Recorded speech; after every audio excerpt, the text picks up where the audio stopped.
And if that's not enough for you, we put together our very own GAA supergroup to kick us off tonight. A Fab Four who all made it up the steps of the Hogan last year to get their hands on 4 cups, named Brendan, Sean, Liam and Sam. As they walk around this famous stadium, it's just like any other game, but it's not. We've just experienced 14 exhilarating weeks. It sounds exhausting, it was. It sounds exciting, oh my God, it was. Do we love every moment, every goal, every point, every hook, every block, every save, every back call, every good call? Yes, we did. And it's sweet, sweet, sweet victory. They've been the better team. They've played superbly. Can you believe it? The most dramatic, most amazing All-Ireland final. Would you please give a rebel yell for Cork camogie captain Molly Lynch? From the Banner County, Clare hurling captain Tony Kelly.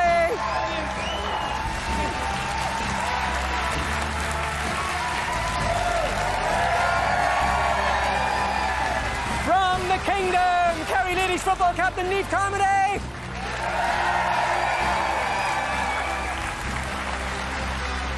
And from the Orchard County Armagh football captain Aidan.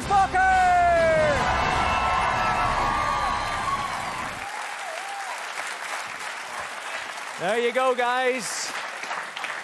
Welcome to the show. Winner, winner, winner, winner, chicken dinner. All good.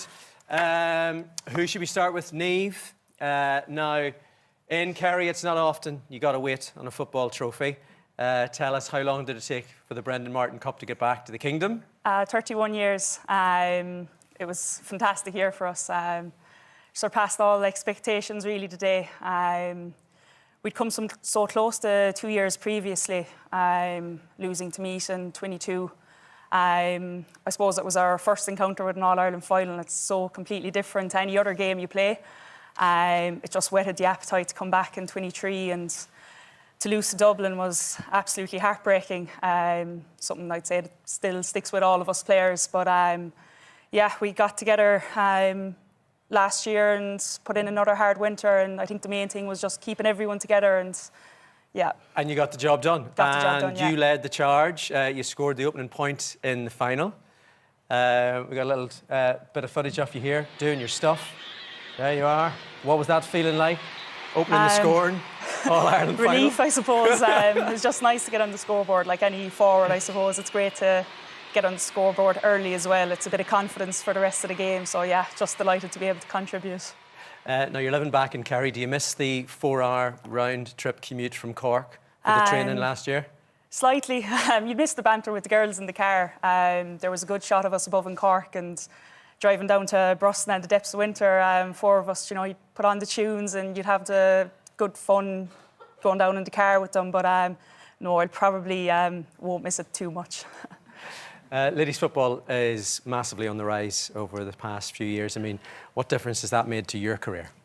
Yeah, look, we've been very lucky, I suppose, in the last few years. The sport has grown tremendously, and we've noticed a huge difference in my own career as well.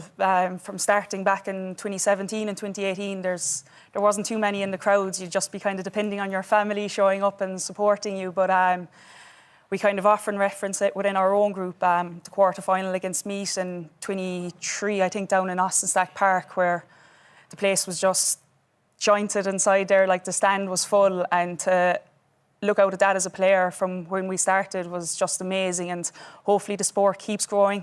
There's so many people putting so much effort into helping it grow, that just hopefully keeps driving on. The man there sitting beside you, Tony, you had a hurley in your hand from the age of 2. Went to the famous St. Flannan's School down in Clare. You're a teacher there now. What was it like walking back in with Liam McCarthy, ending the drought? Yeah, it was kind of a surreal kind of feeling, I suppose, going back with the cup maybe into Flannan's. Like James O'Connor's teaching there. He has 2 Brendan Buglers there as well, was obviously there in 2013. But I suppose we've so many, I suppose, people connected with Clare hurling in there, whether it be coaching a lot of our boys on the panel, coaching, 20, 30 years in the school, and then all the students as well. It's a school with massive culture, heritage and hurling, so it was, bringing the school into the staff room, it was a cool moment to be able to do. The first time you won the All-Ireland in 2013, you were Young Hurler of the Year. You were also Hurler of the Year. You were youngest hurler to do that. This time round, you win it again. You're captain and you're man of the match. I mean, you don't do things in halves, do you, Tony? It took us a while to get back to after 2013.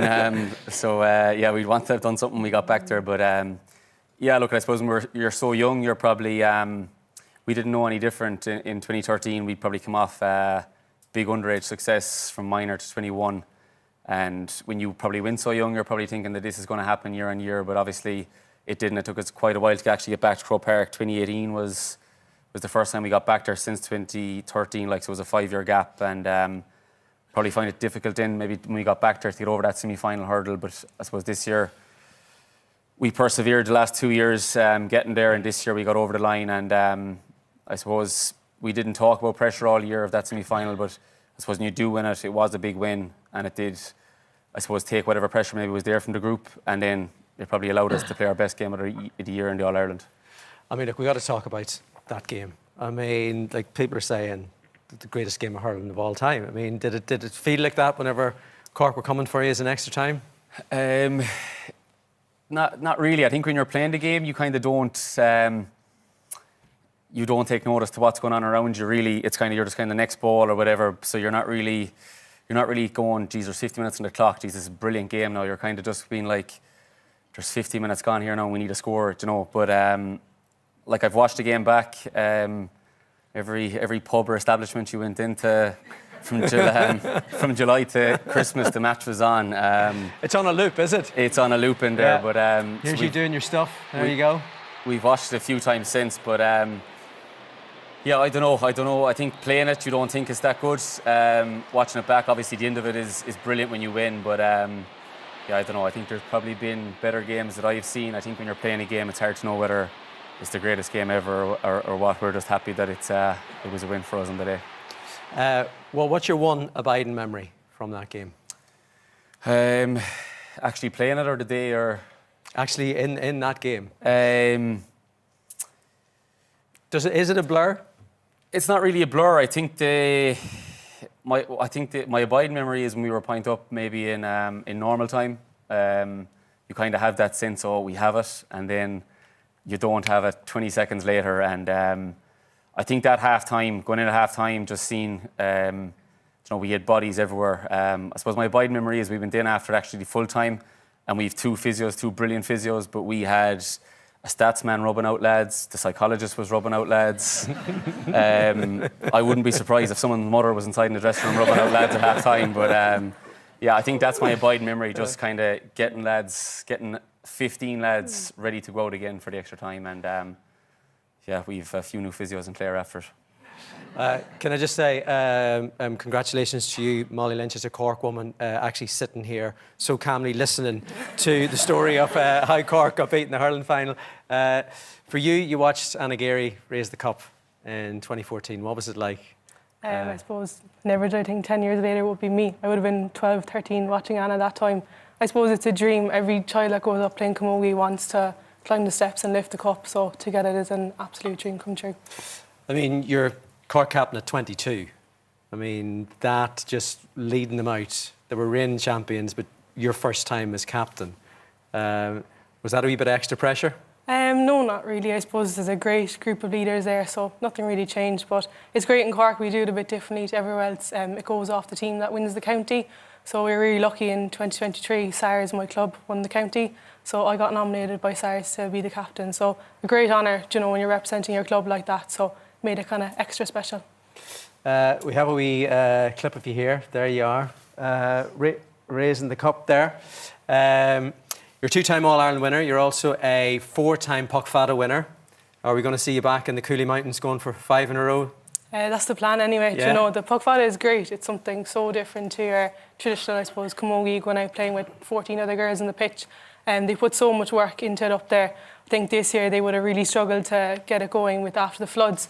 So to see the work that goes in behind the scenes up there is just incredible. I absolutely love it. It's something so different, you know. You really get to use a kind of a different skill you mightn't use every time in a match. So yeah, the plan is to go for 5 in a row anyway. Okay, well, look, I wish you the best with that. Aidan, as a down man, congratulations on your All-Ireland win. It's and as if, you know, sitting with an Armagh man who's won an All-Ireland isn't bad enough. There's a rumour going around that you almost played for Liverpool as well. Is this true? I think that's slightly overstated, perhaps. Yeah, when I was growing up, I suppose I was more sort of soccer-oriented. And then, I suppose, when the call came from Armagh, the 2009 minor team won the All-Ireland, and I wasn't part of that, and I was in around that age, and I was sort of vowed that I was watching on, I was sort of vowed if it came calling again, I wouldn't say no. And there was a decision to be made, I suppose, when I was in around that age of 18, 19, and thankfully, it's a long time coming, but it was worth it.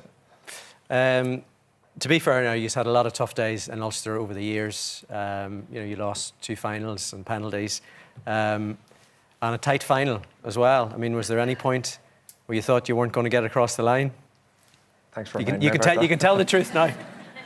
Yeah, we got over down in the semi-final. Yeah, that was a lucky one, I think, wasn't it? Yeah, Jason Duffy got a great score at the end, thankfully. There you go. This is the final now. Yeah, a lot of low days, a lot of tough days.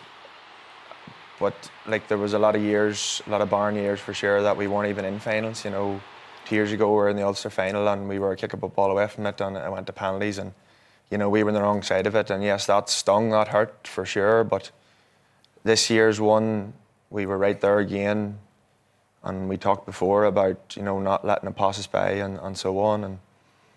And that one, I suppose, was probably, it was the turning point, I think, for us as a group, to be honest with you. That hurt a lot. I was very low after that.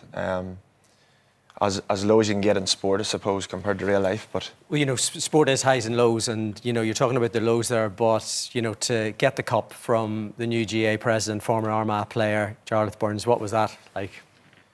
Yeah, it was poignant. It was.